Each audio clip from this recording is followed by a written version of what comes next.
Assalamualaikum warahmatullahi wabarakatuh. Selamat malam pemirsa.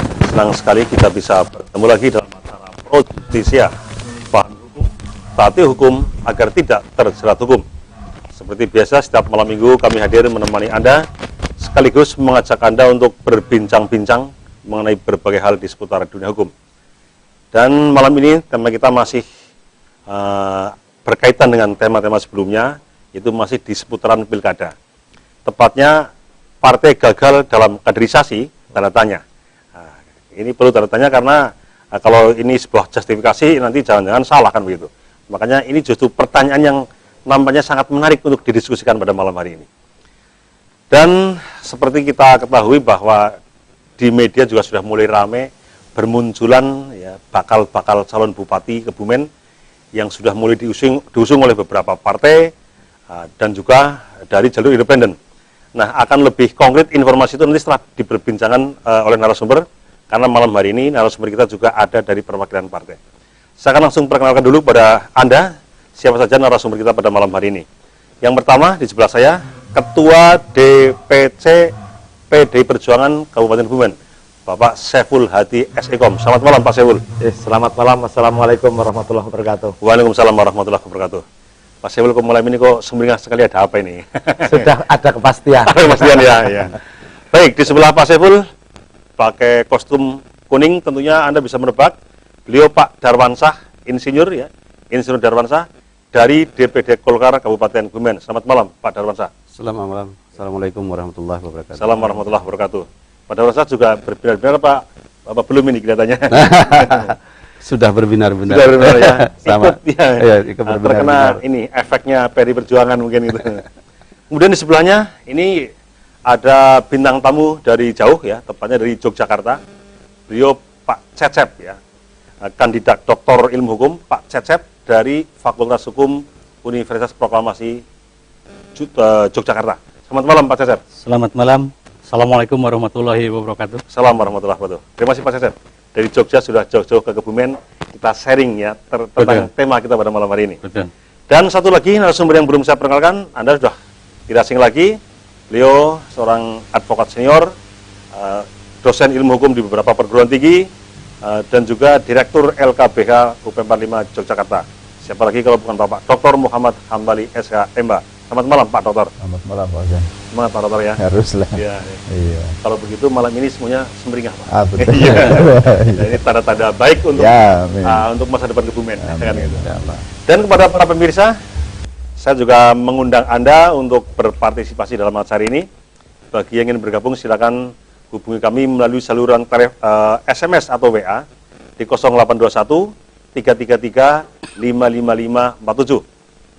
Anda juga bisa menyimak program ini melalui YouTube Live atau Facebook Live, yaitu di Ratih TV. Baik, kita akan segera berbincang dengan narasumber untuk memperbincangkan tema pada malam hari ini. Partai gagal dalam kaderisasi, ya, tanda tanya. Nah, ini saya akan ke Pak Saiful dulu nih. Pak Saiful malam ini kelihatan seksi sekali Pak. Dari PD ini kan di Kebumen ini kan nampaknya partai yang lagi seksi ini. Alhamdulillah. Nah, jadi awal-awal sudah berani memunculkan figur yang pengalaman-pengalaman sebelumnya itu PD kadang-kadang orang sampai capek menunggu. Iya, betul. Bisa diceritakan Pak Saiful terkait dengan turunnya rekomendasi dari DPP, silakan. Sebagaimana pada saat kita diwawancari di sini, Ya. beberapa waktu yang lalu kami sudah sampaikan bahwasanya DPP melalui DPD PDI Perjuangan Jawa Tengah sudah melakukan fit and proper test. Ya. Hasilnya sudah jelas, skemanya sudah jelas. Ya. Kemudian terakhir kita lakukan survei. Dari survei itu juga sudah jelas, maka kita tinggal usul, Bu Mega kalau bisa ini dan ini. Kira-kira begitulah gambarannya. Sehingga DPP hari ini juga bukan hanya Kebumen kan yang diumumkan, ada 48 kabupaten langsung diumumkan. Berarti memang skema yang sudah mantap-mantap ini diumumkan, nanti tahapan berikutnya bagaimana. Apa itu sudah fix Pak Saiful? Untuk bakal calon yang diusung oleh PDI Perjuangan memang seperti yang beredar di media saat ini? Sudah fix. Sudah fix ya? Fix. Yang namanya rekomendasi itu ditandatangani oleh Bu Mega. Iya. Sesuatu yang sakral, yang bagi kader ini kan sangat banyak yang menginginkan, jadi itu fix. Iya. Namanya siapa ya kalau belum Yang boleh di mendapat rekomendasi calon bupatinya Arif Sugianto.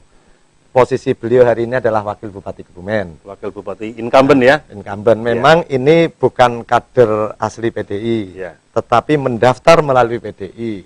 Dan jika diperlukan, ya siap menjadi kader PDI. Pertanyaannya nanti dengan kawan-kawan. Iya. Karena beliau dulu pernah mau nyalek DPRD Provinsi lewat Iya. Golkar, dan pada saat mau jadi wakil bupati ada beberapa partai gabungan. Dan yang wakilnya adalah Mbak Ristawati Purwaningsih. Ini adalah kader lama yang hari ini menjabat sebagai Wakil Ketua Bidang Pemberdayaan Perempuan di DPC PD Perjuangan Kebumen. Jadi ini kombinasi antara kader lama sama, ya ini nanti yang Pak Arifnya tinggal bagaimana rembukannya lah kira-kira. Iya. Jadi, Itu kalau nggak salah itu singkatannya ASRI gitu ya. ya itu sementara saja. Sementara, tapi ya. yang tagline yang sudah kita putuskan hasil kita rapat, ya bersama membangun Kebumen. Kalau ASRI itu kan cuma singkatan Arif Sugianto, kemudian Ristawati. Oh gitu ya. Iya. Kalau Ristawati itu memang kader tulen dari PDI Kader ya. lama. Iya. Kader lama. Oke, baik. Sedikit lagi Pak Saiful. Apakah sudah sedemikian matangnya pertimbangan dari PDI Perjuangan sampai kemudian mengeluarkan rekomendasi ASRI tadi? Kami itu pada saat fit and proper test sudah mencatat si A nilai plusnya apa saja, si B nilai plusnya apa saja, catatan negatifnya barangkali ada, belum, semuanya dicatat dan kita sodorkan ke DPP. Ya. Jadi bukan kami yang memutuskan, ini DPP yang memutuskan, kami menyodorkan. Oke, baik Pak Saiful. Gitu kira-kira. Sekarang Pak Darwansyah ini dari Golkar. Ya. Pak Darwansyah ini kan kalau tidak salah itu kan dulu Pak Arif Sugianto kan kader Golkar. Betul. Ya, pernah mendaftar nyalek di Nyalek ke provinsi, DPRD sehingga orang tetap provinsi. berpikirnya beliau pernah di kader Golkar. Persis. Nah, justru saat ini diusung oleh PDI Perjuangan. Apakah kemudian Golkar sampai saat ini juga nggak punya calon yang lain, Pak Darwansyah? Ya. Jadi gini, Golkar itu kan mawas diri dan introspeksi diri, karena Golkar itu kan di Dewan itu jumlah kursinya cuma 6, sehingga sesuai dengan peraturan perundang-undangan bahwa yang bisa mencalonkan bupati dan wakil bupati itu adalah jumlah kursinya ada 10-20% dari jumlah kursi. Jadi kita introspeksi. Nah, namun demikian kita sudah, ya mungkin sudah tahu banyak masyarakat bahwa kita sudah ada semacam gerbong gitu ya, gerbongnya yang kita sebut dengan Sekber, koalisi bersama Kebumen lebih baik, yang di situ ada beberapa parpol berada di situ. Nah, kemudian di gabungan ini memang kita sudah menyiapkan materi, menyiapkan peraturan-peraturan atau menyiapkan orang-orang yang nanti bisa untuk diusung oleh Sekber ini. Nah, bagi Golkar, karena berada di dalamnya, tentunya kami akan selalu komunikasi dengan beberapa parpol yang ada di koalisi. Kemudian prinsipnya sebetulnya kami sudah menyampaikan perseliris kepada beberapa teman-teman wartawan. Kita mengapresiasi cukup tinggi terhadap Pak Arif yang sudah diambil, ya sudah dipercaya oleh PDI sebagai calon bupati di PDI. Namun demikian, kalau kita lihat dari awal sebetulnya Pak Arif ini kan tadi sudah disebutkan adalah kader Golkar, karena pernah nyalon DPRD provinsi melalui Partai Golkar. Tapi karena pertimbangan pada waktu itu, lalu beliau mengundurkan diri sebagai calon, mungkin mengambil kesempatan untuk mencari calon wakil bupati. Bagi Golkar tidak ada masalah, karena terus terang saja waktu kita Pak Arif mengambil formulir kemudian mengantarkan kembali formulir ke PDI itu, Golkar berada di situ. Ikut mendampingi. Ikut mendampingi. Legowo ya Pak ya? Ya, kami sangat bangga karena kader kami dipercaya oleh PDIP untuk menjadi calon bupati dari PDIP. Kami sangat merasa bangga. Bangga apa justru malah ada semacam kayak kekurang percayaan kader terhadap partainya sehingga dia kemudian pindah ke partai lain? Saya kira tidak, karena ini kan kita selalu komunikasi dengan Pak Arif. Dan di Sekber itu juga kita hampir sepakat bahwa kepingin menyalonkan Pak Arif. Ketika Pak Arif direkom oleh PDI, kami Oke. memberikan dukungan Baik. cukup kepada PDI karena ini kader kita. Iya. Yang Baik, kita Pak Darmawan. Pak Darwansyah ya. Ya, ini kan kalau kita melihat ke belakang sedikit Pak ya, sejenak ya. Kalau nggak salah itu kan sudah rame-rame, itu kan justru di Sekber. Sekber sudah rame-rame. Awal-awal sudah unjuk kekuatan kan ke publik. Sehingga orang berpikir bahwa Sekber kelihatannya sudah punya calon, sudah punya figur lah.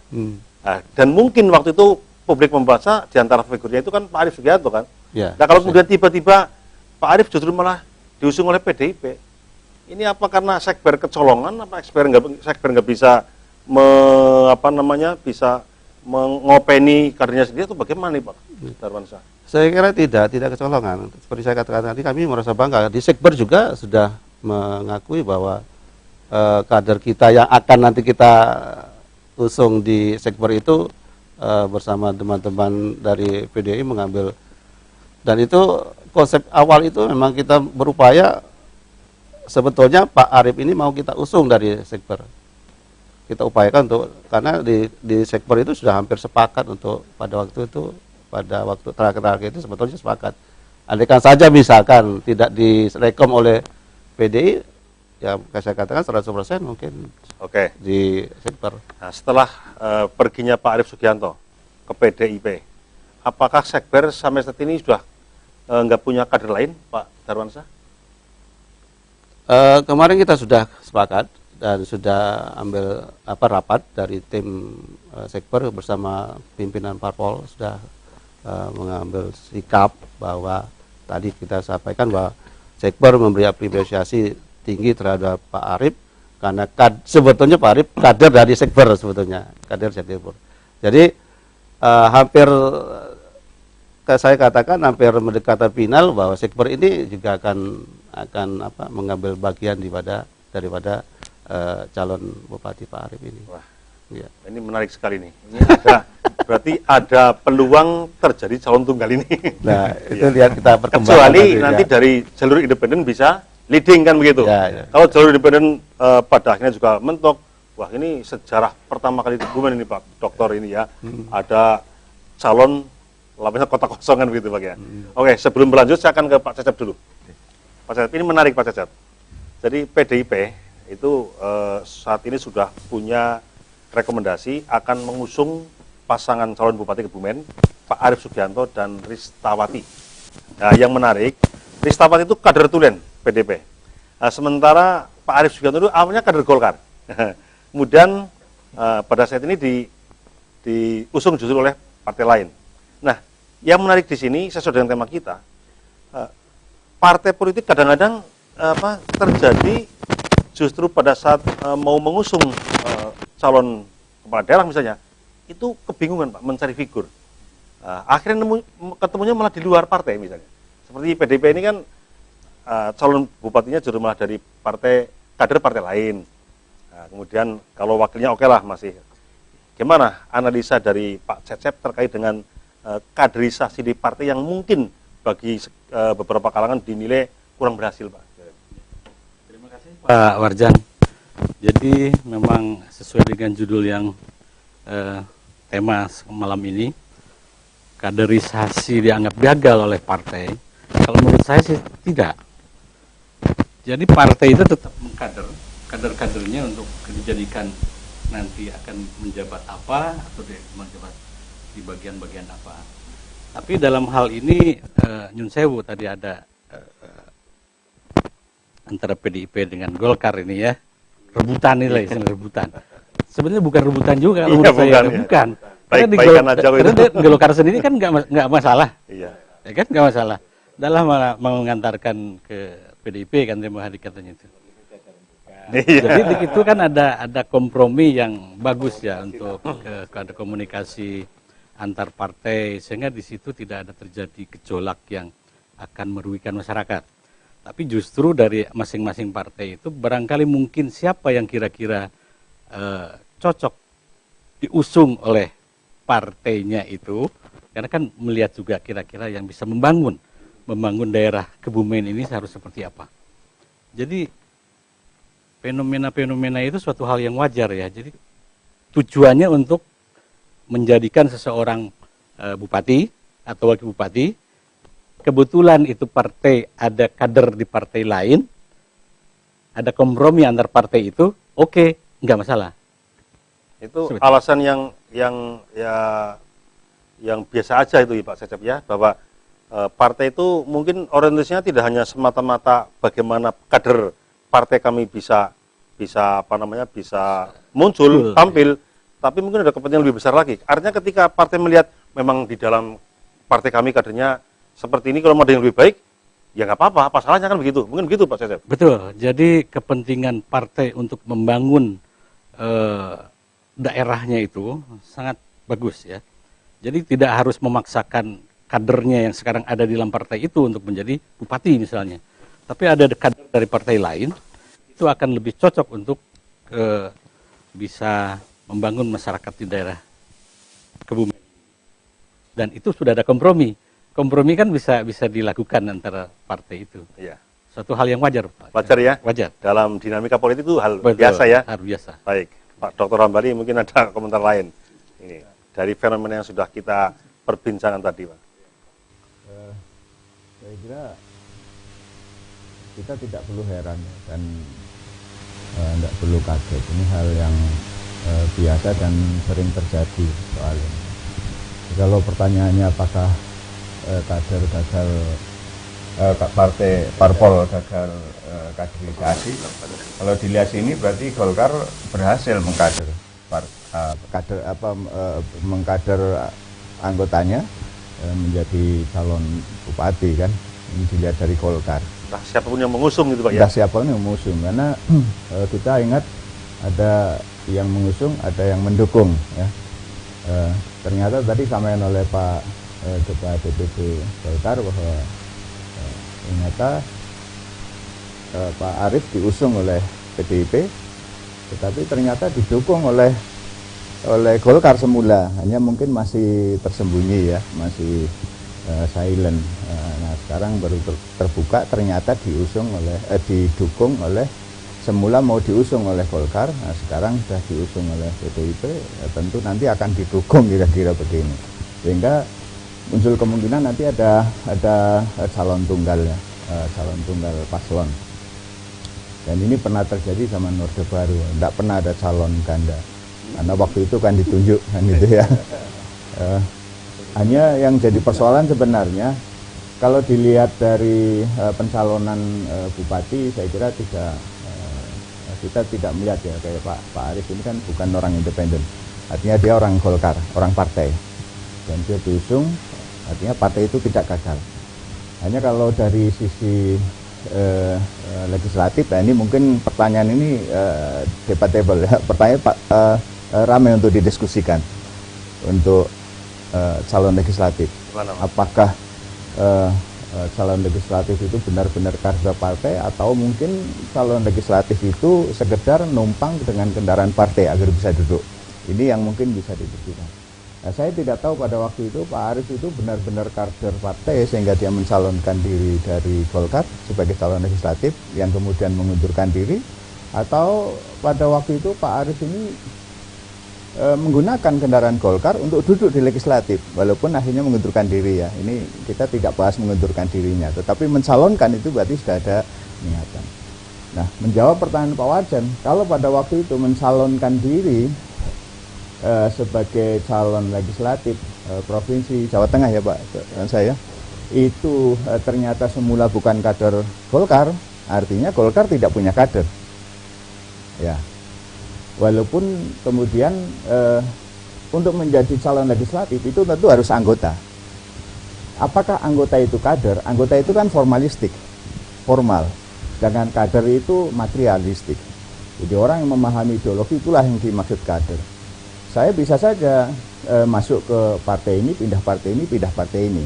Tapi saya tidak bisa disebut kader. Yang nama kader itu matiure pendeng kepeng ya. Itu baru kader, Pak. Tetapi kalau kendaraan mana yang bisa mengantar saya ke Jogja, mau pakai travel atau mau pakai kereta api, ini saya bukan penumpang setia namanya. Jadi saya tidak bisa menjawab. Yang bisa menjawab Pak Darmansyah, apakah Pak Arief itu kader partai?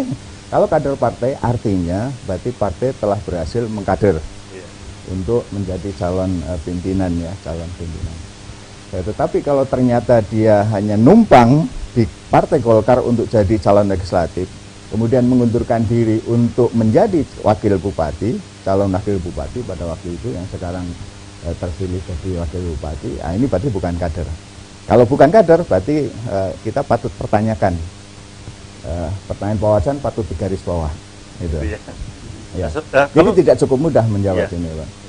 Sebenarnya ini Pak Hamdi ini kan dari akademisi yang banyak mengurusi dunia hukum. Sebenarnya fungsi partai politik apa sih Pak? Apa saja Pak? Jadi politik itu bisa dilaksanakan melalui jalur partai. Politik ya, politik dari kata polite ya. Kemudian saya dosen hukum pidana politik ya. Jadi ya spesialisasi hukum pidana, kemudian saya ngajar hukum pidana politik. Jadi tidak mungkin dipungkiri, tidak mungkin dihindari bahwa suatu negara atau suatu kota itu diatur harus dengan politik. Politik itu sifat dari politeia. Politeia itu kota. Jadi pada waktu zaman Yunani itu belum ada negara, adanya kota. Negara kota itulah. Nah, untuk mengatur negara kota, mengatur politeia itu dengan sesuatu yang namanya politik. Sehingga tidak mungkin politik ini dihindari. Politik itu tidak jahat, politik tidak munafik, politik juga tidak licik, enggak. Yang membuat itu semua jadi tampak itu kalau orang melihat itu karena kepentingan, dan itu kepentingan perorangan, person. Kalau kepentingan negara dilihat secara politik, itu politik memang satu keniscayaan, tidak bisa dipungkiri, memang harus begitu. Negara tidak bisa diatur tanpa apa yang disebut dengan politik. Nah, kalau kemudian ada banyak macam definisi politik, misalnya ya, yang paling terkenal Machiavelli menghalalkan segala cara, itu soal lain ya. Jadi itu soal dalam prakteknya gitu. Tetapi politik tidak mungkin tidak. Nah, fungsi partai politik ya tentu untuk mencaring siapa yang akan menjadi pemimpin. Tidak mungkin negara ini tanpa pemimpin. Pemimpin ya, bukan penguasa. Karena penguasa itu cenderung otoriter. Karena dia berkuasa. Kemudian pemerintah cenderung memerintah, dia bisa otoriter. Tapi kalau pemimpin, dia ada kekuasaan di dalamnya, ada bisa memerintah di dalamnya, tetapi tidak akan otoriter. Seringkali kita akan menyebut penguasa. Kalau kita sebut presiden penguasa, jangan salahkan kalau dia otoriter, karena memang dia penguasa. Yang menguasai gitu ya. Bukan pemimpin. Kalau pemimpin tidak demikian. Nah, partai politik itu mencari pemimpin. Nah, pemimpin untuk apa?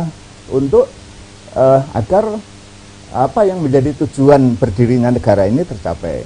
Nah, tujuan berdirinya negara ini kan ada pada alinea keempat pembukaan Undang-Undang Dasar 45, yang itu tidak boleh diamandemen, itu mutlak tidak boleh diamandemen. Karena disitulah maksud tujuan didirikannya negeri Republik Indonesia ini. Nah, partai politik itu bertugas untuk ke sana. Nah, sekarang berkembang ada independen. Ternyata non parpol itu boleh menduduki jabatan pimpinan. Ini sebenarnya menyimpanggi, Pak. Menyimpanggi. Tetap mestinya tidak ada non parpol, itu tidak ada harusnya ya. Tetapi ya oke lah, itu soal lain yang bisa kita diskusikan. Seharusnya untuk pemimpin baik eksekutif maupun legislatif di luar yudikatif ya. Karena yudikatif penegakan produk eksekutif dan legislatif itu yudikatif. Itu kalau yudikatif itu dipilih oleh eksekutif sangat berbahaya, dipilih oleh legislatif sangat berbahaya.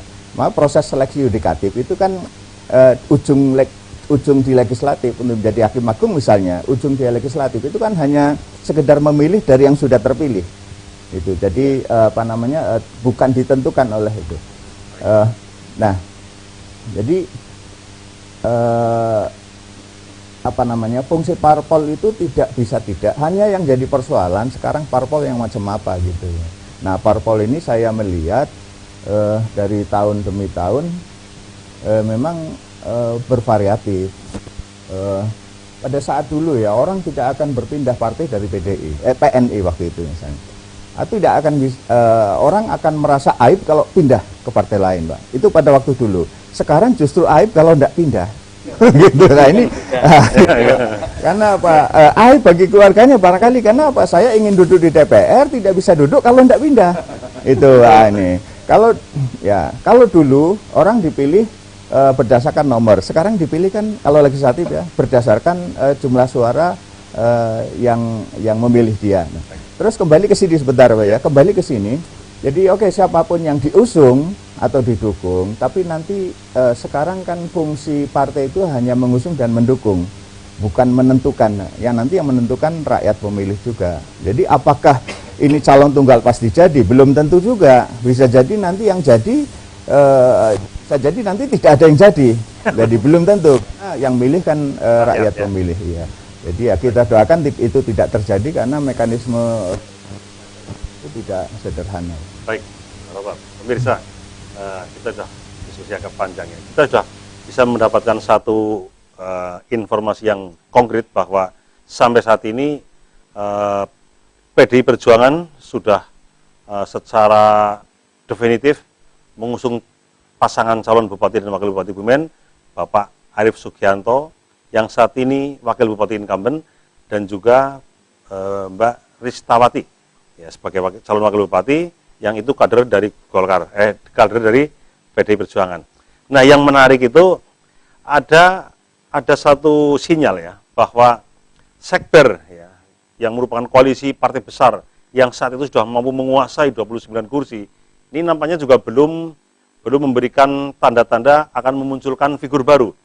Jangan-jangan nanti Sekber justru akan bergabung ke PDI Perjuangan.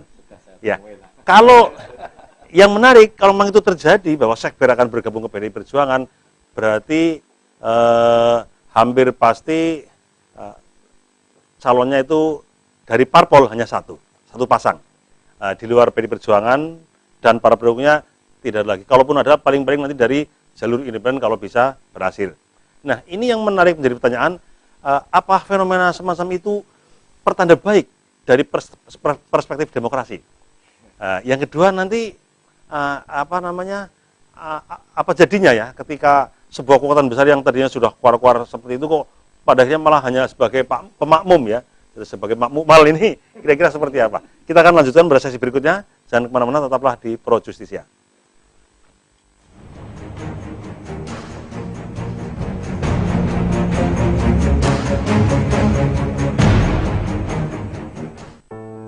Manusia dilahirkan berbeda-beda. Ada yang menikmati proses, ada juga yang sukanya instan. Ada yang khawatir, ada yang gemar tampil. Ada yang lebih nyaman sendiri, ada yang suka ngobrol panjang. Manusia memang berbeda-beda. Kami memahami Anda. Karena itu, kini sensus penduduk hadir dengan 2 cara, online atau wawancara. Tinggal pilih, gampang.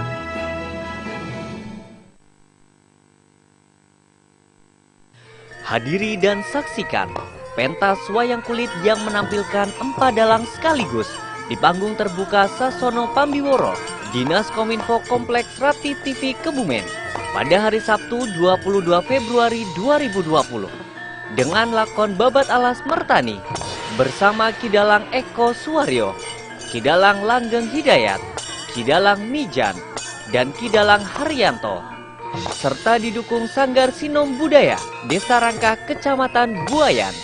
Acara ini terselenggara berkat kerjasama Pepadi dan Dinas Komunikasi dan Informatika Kabupaten Kebumen.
Udah, nggak ada apa-apa? Nggak apa-apa.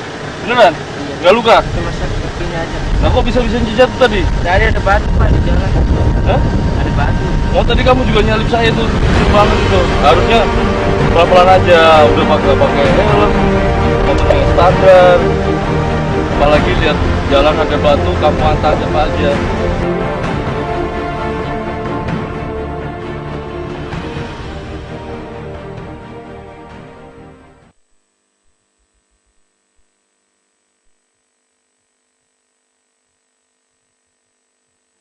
Indonesia adalah negara maritim dengan hasil perikanan yang sangat melimpah. Namun, realita yang ada adalah asupan gizi dan protein anak-anak Indonesia sangat kurang. Prevalensi stunting Indonesia sangat tinggi, di mana 1 dari 3 anak Indonesia mengalami pertumbuhan kerdil atau stunting. Maka dalam rangka mengakomodasi rencana aksi percepatan pembangunan industri perikanan nasional, kami menghimbau untuk seluruh masyarakat membudayakan, mengkampanyekan, dan memasarkan olahan dan menu-menu makan ikan dalam keseharian. Karena ikan sangat sehat, kandungan omeganya juga sangat tinggi, serta kandungan kolesterolnya sangat rendah. Dengan makan ikan, kita berharap manusia Indonesia akan tumbuh sehat. Ayo, gemar makan ikan untuk generasi Indonesia sehat dan cerdas. Bingung milih susu untuk bayi, Mas? Iya. Kira-kira mana yang bagus ya? Yang bagus, air susu ibu, Mas. Nggak dijual di mana-mana. Oh gitu, tapi... ASI eksklusif 6 bulan tanpa tambahan makanan pendamping. Sangat penting bagi kesehatan bayi dan ibunya sekaligus. Lengkap, alami, dan ekonomis. Itu anak pertama saya, ASI eksklusif 6 bulan. Lahirkan dari ibunya, asupan pertamanya harus dari ibunya dong. Sayang yuk, saya duluan ya, Mas. Dulu waktu bayi dapat ASI nggak sih?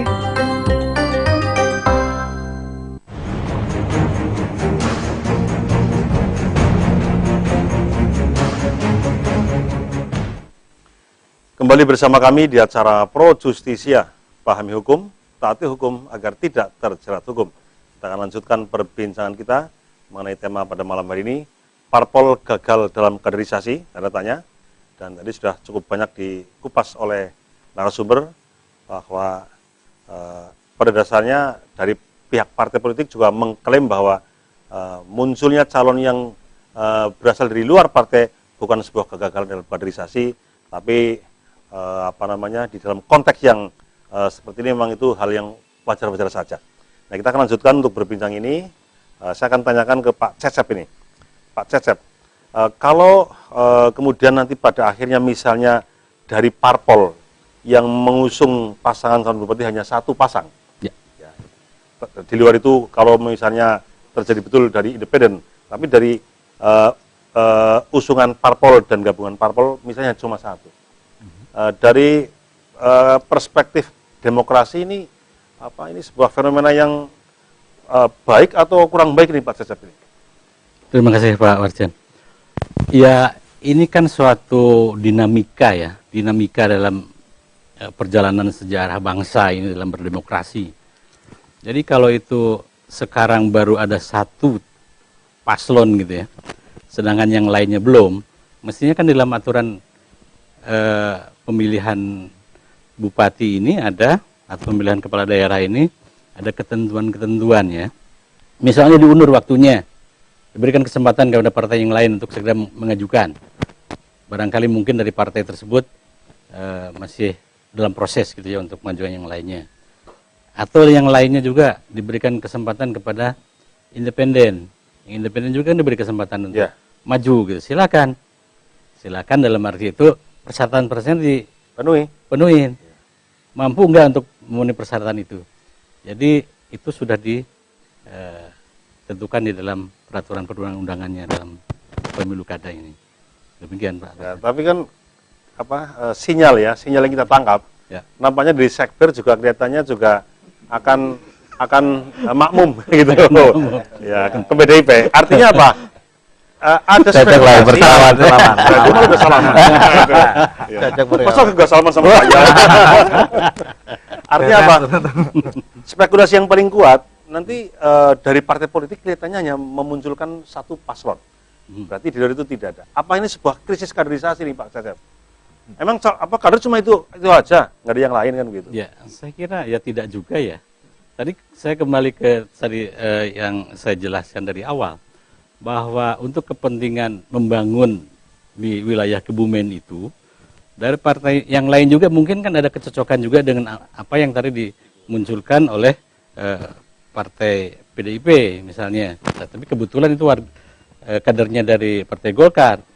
Jadi suatu hal yang kalau menurut saya itu hal yang wajar. Artinya untuk menghasilkan pemimpin di daerah tersebut, ini betul-betul sama-sama dari berbagai partai itu misalnya, bersama-sama untuk mengusung orang itu, kader itu, atau tokoh itu. Golkar juga sudah, itu kebetulan kalau Golkar. PDIP sekarang yang mengusungnya. Kan fine-fine saja tuh, antara PDIP dengan Golkar. Ada sinergitas yang baik. Betul.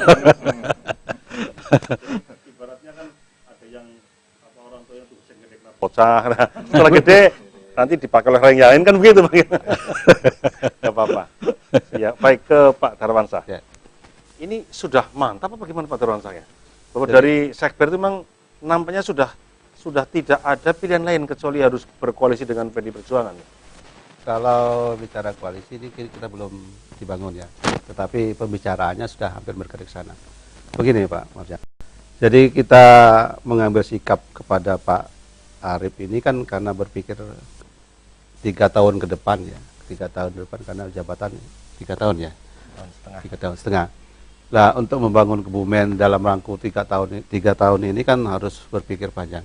Makanya konsep besar kita bahwa bagaimana penciptaan politik yang dinamis dan demokrasi ini untuk membangun Kebumen yang lebih baik.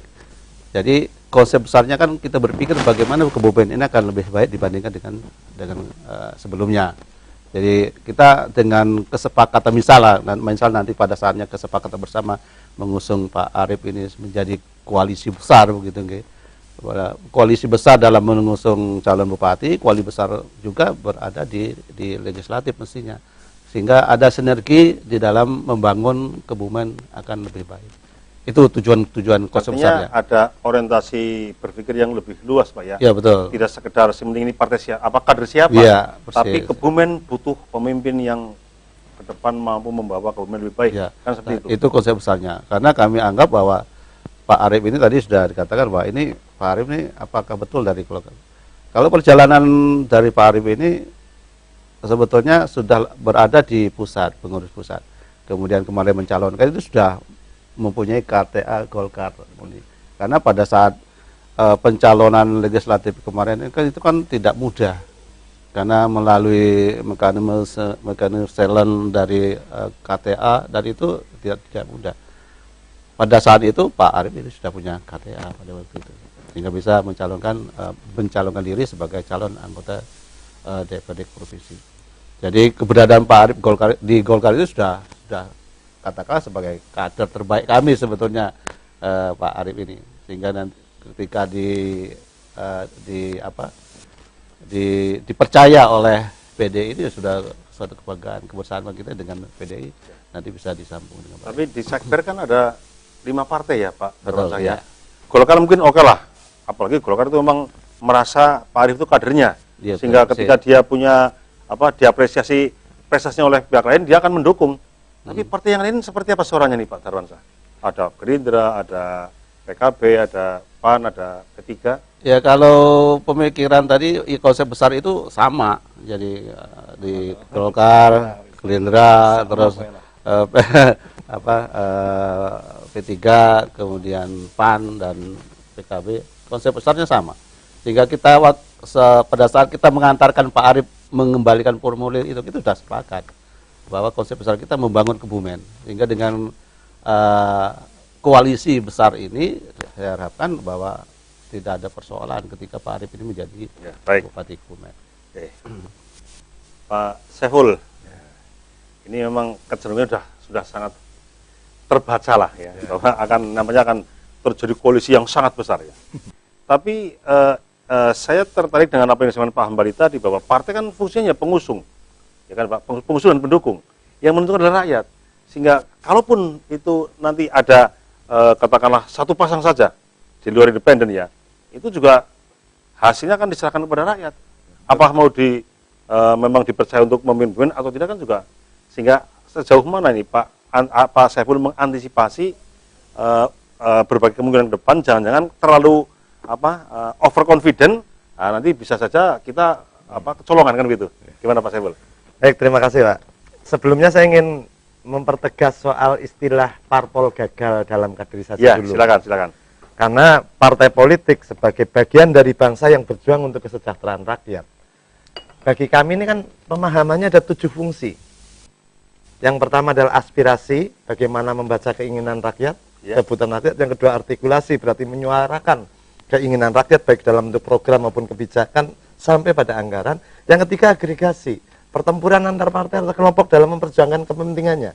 Yang keempat ini baru rekrutmen. Ini bagian dari kaderisasi. Yang kelima, edukasi.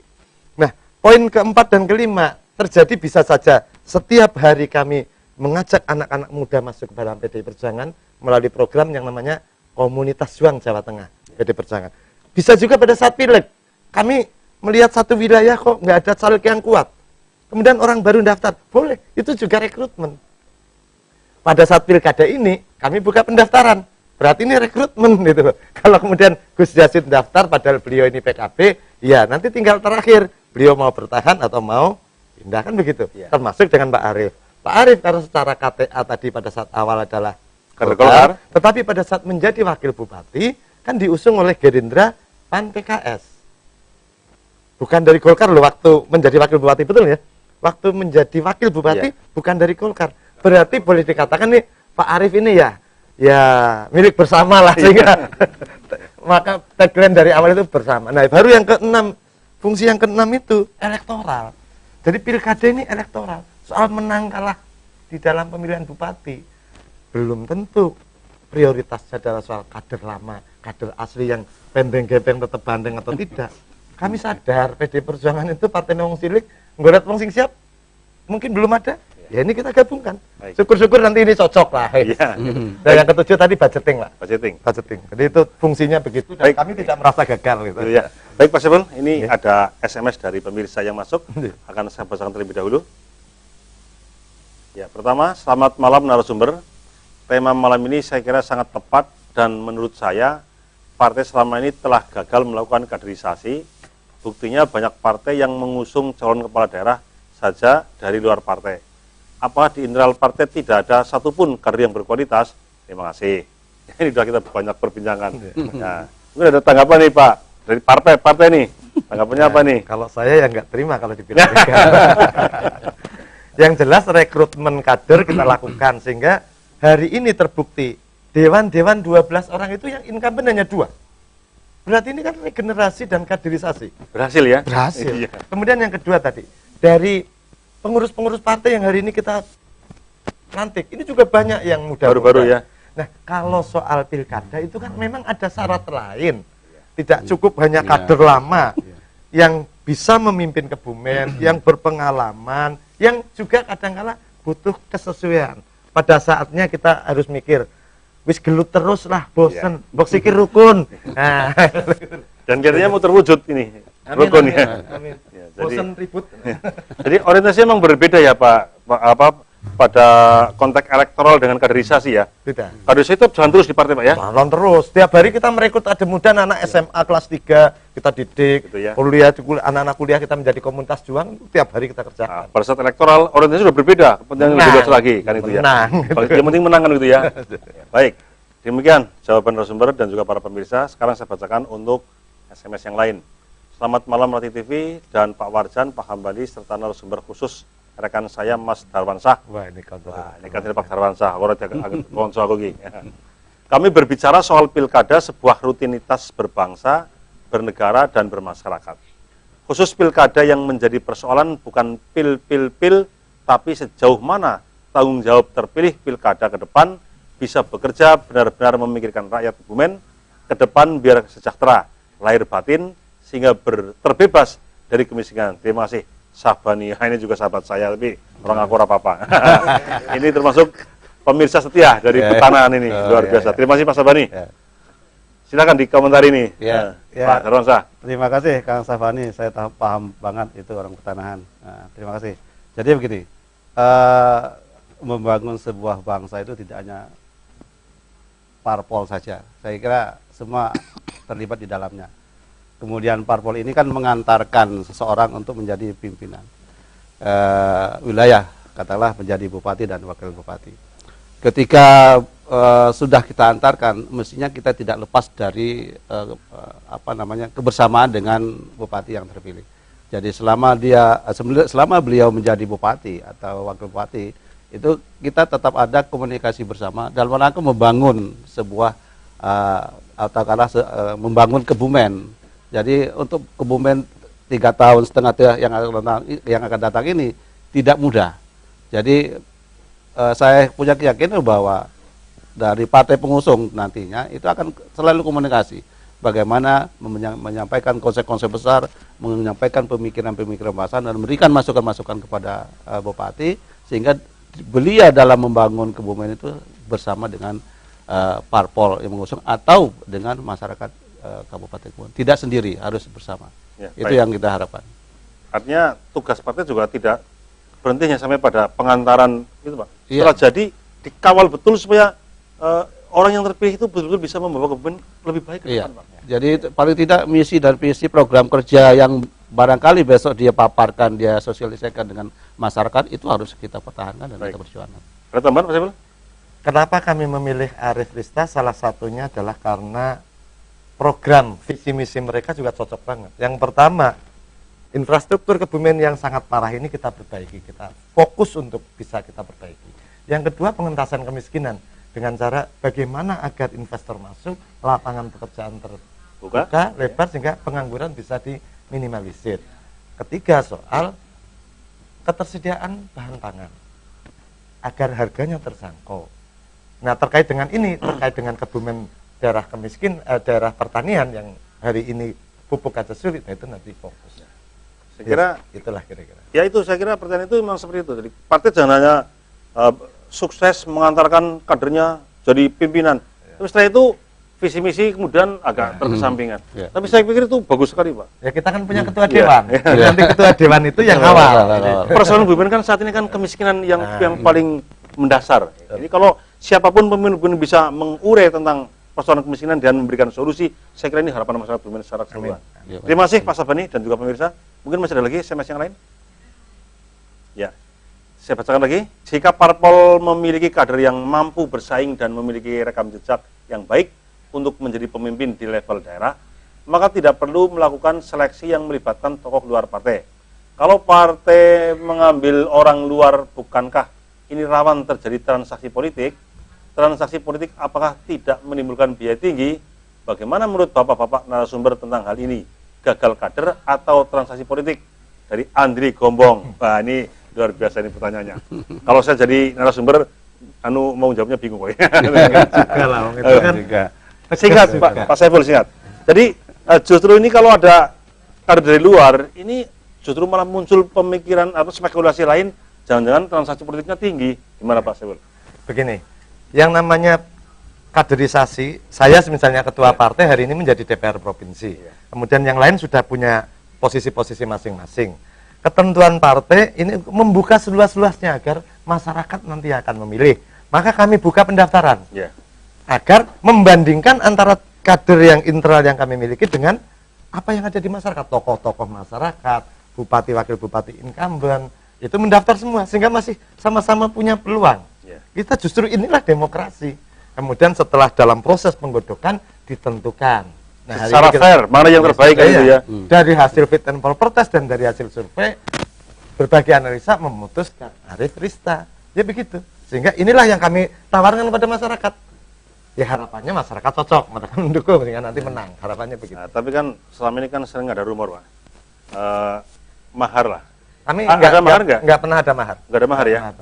Bahkan insya Allah nanti pembicaraan ini dengan partai juga kita gotong royong. Ya, artinya kalau betul nggak ada mahar itu saya kira ini satu kemajuan yang sangat bagus di perpolitikan kita, karena mau tidak mau mahar kan juga akan membebani political cost yang nanti akan membebani pemimpin kita ketika mereka menjalankan pemerintahan gitu, Pak. Saya kira gitu.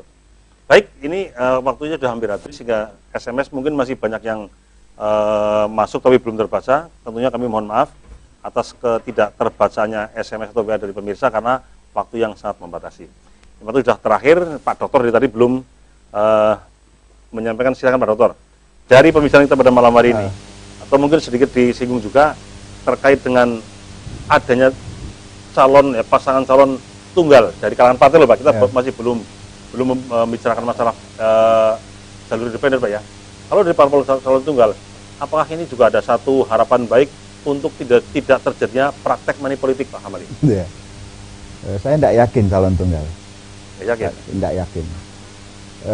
Setidak-tidaknya tidak yakin calon tunggal, artinya ada calon lain ya. Nah, calon lain ini bisa berbagai sebab. Bisa karena dia maju sendiri, bisa karena dimajukan oleh calon tunggal itu sendiri. Paham maksud saya? Ya, itu. Jadi kemungkinan itu. Saya dari tadi saya tangkap pembicaraan calon tunggal ini belum pernah terjadi ya. Jadi tidak lazim. Barangkali mungkin nanti untuk penyeimbang lah. Siapa sangka kalau kemarin calon wakil bupati juga 2. Semula kan 1. Kita bayangkan. Ternyata juga 2. Dan angka yang diperoleh oleh calon yang tidak disangka itu juga sangat rendah. Mengapa dia mencalonkan diri saya tidak tahu kan. Karena saya bukan orang parpol. Kemudian apakah nanti terpilih atau tidak ini kembali kepada rakyat pemilih. Apakah ada terjadi money politik atau tidak? Ini kembali juga kepada rakyat pemilih. Apakah mereka mau memilih pemimpin yang memang bersih ya? Karena money politik itu jelas sekali, Pak. Itu tindakan koruptif. Kalau tidak ketahuan. Kalau ketahuan itu tindak pidana korupsi. Jadi kalau tidak ketahuan itu koruptif. Itu. Pasti seorang pemimpin kalau sudah untuk menjadikan dirinya menjadi seorang pemimpin atau penguasa, itu mengeluarkan modal. Sering kita dengarkan, paling tidak dia menghendaki ada balen. Syukur-syukur baten. Nah ini yang harus kita waspadai, rakyat pemilih ya harus paham ini semua. Dan juga parpol juga harus hati-hati juga, jangan-jangan nanti ada calon yang muncul tiba-tiba. Karena yang nyata-nyata sudah tampak di Pro Justisia itu kan 2 parpol, Nasdem dan Golkar. Ini yang tampaknya akan mendukung Asri kan. Iya, pernah salaman kemarin. Ya, tapi kita kan belum tahu Gerindra bagaimana, P3 bagaimana. Satu lagi PKB bagaimana. Kalau Golkar saya udah dari kemarin saya sudah menduga Golkar kira-kira akan mendukung itu. Calon wali kota Solo didukung oleh Golkar juga. Calon wali kota Medan juga didukung oleh Golkar. Dan kita tahu memang ketua Golkar itu menteri kan di dalam kabinet ini. Jadi itu bukan hal yang mengherankan ya. Gitu. Kalau apalagi aneh, mengherankan aja tidak. Namun ini yang harus hati-hati, jangan-jangan nanti mungkin ya Gerindra, P3, PKB kalau di jumlah mungkin lebih dari 10 kan dia bisa mencalonkan. Nah ini yang bahaya yang ditanyakan oleh Pak Andri Gombong tadi. Nah ini mungkin nanti transaksi politik itu bukan terjadi pada pencalonan, pada pembalonan ya, tetapi justru pada saat pemilihan gitu nanti. Itu. Jadi seakan-akan ada calon lebih dari 1, tapi sebetulnya 1. Zaman Orde Baru itu kan partai 3 kan, benar partai 3. Saya kira partai 1 zaman Orde Baru. Yang kedua, ya partainya Pak Saiful pada waktu itu kan ya itu, ya bukan saya yang ngomong ya. Jadi ini yang biasa terjadi, yang kembali kepada rakyat yang cerdas ya. Tetapi juga Amerika yang kita klaim sebagai negara maju pun juga masih terjadi itu ya. Hanya di sana memang sangat bebas. Presiden terpilih pun itu dibikin boneka kemudian ditendang-tendang gitu. Kalau di sini udah kena ITE itu kan, udah kena tindak pidana. Jadi saya kira kembali kepada masyarakat pemilih itu yang penting. Bukan siapa yang dipilih dalam kesempatan pencalonan, tetapi pada saat pilkada itu yang penting justru rakyat pemilih. Jangan sampai rakyat pemilih itu salah pilih. Jadi visi misi itu kan apa yang ada dalam otak. Yang penting adalah ke belakang kita lihat apakah visi misinya itu kontinuitas dari sebelumnya. Jadi sebelumnya itu apakah, jadi begini maksud saya, visi misi yang tadi disampaikan oleh Pak Saiful Hadi dari pasangan ASRI ini, apakah itu merupakan konklusi atau kumulasi dari apa yang dilakukan selama ini? Kalau bukan, itu berarti hanya di otak. Padahal nanti yang di otak itu perlu diimplementasi. Apakah tidak mungkin seorang bupati itu lepas dari visi misinya? Sangat mungkin. Boleh jadi ketua DPR, apalagi ketua DPR dari satu partai, sama-sama partai. Apakah dia bisa kontrol? Gitu. Sedangkan memang secara teori yang namanya legislatif itu punya 3 fungsi ya. Tetapi apakah bisa berjalan dengan baik? Nah ini satu. Kemudian ada lagi pilar yang lain yaitu LSM. Watch segala macam itu, apakah bisa berjalan dengan baik? Ini tidak cukup mudah, makanya kembali kepada masyarakat pemilih ini harus diedukasi dengan baik agar bukan memilih siapa, tetapi milih bagaimana nantinya begitu. Itu yang penting, bukan milih siapanya. Jadi kalau saya Pak Arief dipilih silahkan kalau memang itu bagus, tapi kalau memang tidak bagus ya jangan dipilih gitu, ya. Kemudian nanti kalau barangkali ada calon lain yang mungkin dibuat dalam tanda kutip, itu kalau memang bagus ya dipilih saja. Kalau udah bagus ya kita ingin Kebumen lebih bagus apa enggak. Kalau ingin Kebumen lebih bagus ya pilih yang terbagus. Tentu harus melihat tadi yang ditanyakan itu rekam jejak. Karena rekam jejak itu membuat itu merupakan satu, jadi rekam jejak atau perilaku seseorang itu akan membentuk perilaku sikap, dan perilaku sikap itu akan dibawa dalam kepemimpinannya. Dan kepemimpinan itu bolehlah dia visi misinya bagus, itu hasil rumusan otak, bahkan bukan hasil rumusan otak barangkali, jangan-jangan hasil rumusan tim sukses. Ini kan berbeda. Dan nanti tim sukses ketika orang yang diusung itu menjadi pemimpin, bisa jadi dia tidak menjadi tim ahli juga. Nah, itu kan bisa visi misinya bisa berubah. Saya kira begitu. Ya, baik Pak Dr. Intinya masyarakatlah yang punya otoritas untuk menentukan masa depan. Kedaulatan kan di tangan rakyat. Iya, bukan di tangan partai. Iya. Baik, Pak Dr. Pak Cecep, terakhir silakan mau sampaikan apa terkait dengan tema pada malam hari ini? Mungkin ada pesan-pesan moral untuk masyarakat. Ya, terima kasih Pak Warjan. Pesan saya mungkin untuk masyarakat di Kabupaten Kebumen ini, pergunakanlah hak pilih, jangan sampai tidak dipergunakan. Golput ya? Jangan sampai golput, ya. Karena dengan memilih kita untuk memilih bupati, wakil bupati, itu akan menentukan nasib dari masyarakat itu sendiri. Jadi kalau salah pilih, ya yang jadi imbasnya kan masyarakat itu sendiri. Jadi harus pandai-pandai untuk mencermati dulu siapa yang akan mencalonkan sebagai bupati, wakil bupati. Seperti itu. Terima kasih Pak Cecep. Pak Darwansyah, bagaimana partai ikut mengedukasi masyarakat agar money politik itu bisa kita cegah lah ini mungkin Pak Darwansyah. Oke. Jadi jika kita mencalonkan seseorang itu sudah dipikirkan dengan matang dan sudah mempunyai kesamaan konsep besar. Ketika kita menentukan seseorang juga demikian. Oleh karena itu Pak Arief inilah sebagai kader kami, katakanlah begitu, yang kami angkat untuk dijadikan mencalonkan bupati ini sudah merupakan mempunyai konsep bersama, konsep besar yang sudah teruji, sehingga tidak salah kalau katakanlah Pak Arief ini bisa dipercaya sebagai bupati Kabupaten Kebumen yang kita cintai. Kira-kira itu. Baik, terima kasih Pak. Terakhir Pak Saiful. Terima kasih. 3 hal yang ingin saya sampaikan. Yang pertama, PDI Perjuangan Kebumen melaksanakan kaderisasi terus-menerus untuk melakukan rekrutmen kader baru melalui komunitas juang, melakukan edukasi politik kepada milenial maupun kepada kader. Yang kedua, Banteng Kebumen, insya Allah tegak lurus Megawati akan mengamankan dan memenangkan. Maksudnya mengamankan berarti dari hari ini sampai dengan pendaftaran KPU akan kami kawal agar aman. Yang kedua, setelah perjalanan sampai KPU sampai coblosan untuk menang. Yang ketiga, tagline-nya adalah bersama membangun Kebumen.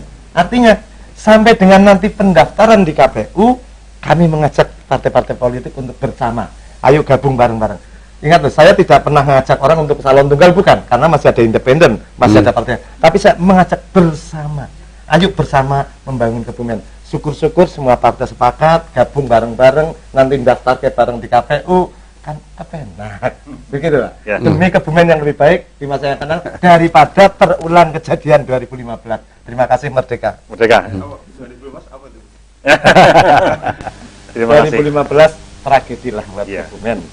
Terima kasih Pak Saiful, Pak Darmansyah, Pak Sesep, Pak Dokter atas bersamanya. Demikian pemirsa perbincangan kita pada malam hari ini. Kita harus sudahi dan kita ketemu lagi malam minggu yang akan datang. Tetaplah Panjer ya, Ratih TV Kebumen di setiap malam minggu dengan tema-tema yang semakin menggigit, dan ke depan kita memang sengaja siapkan tema-tema yang berada di seputar pilkada dalam rangka kita ingin mewujudkan Kebumen lebih baik melalui terpilihnya pemimpin-pemimpin yang kredibel dan kapabel. Terima kasih seperti ada. Sampai jumpa. Wassalamualaikum warahmatullahi wabarakatuh.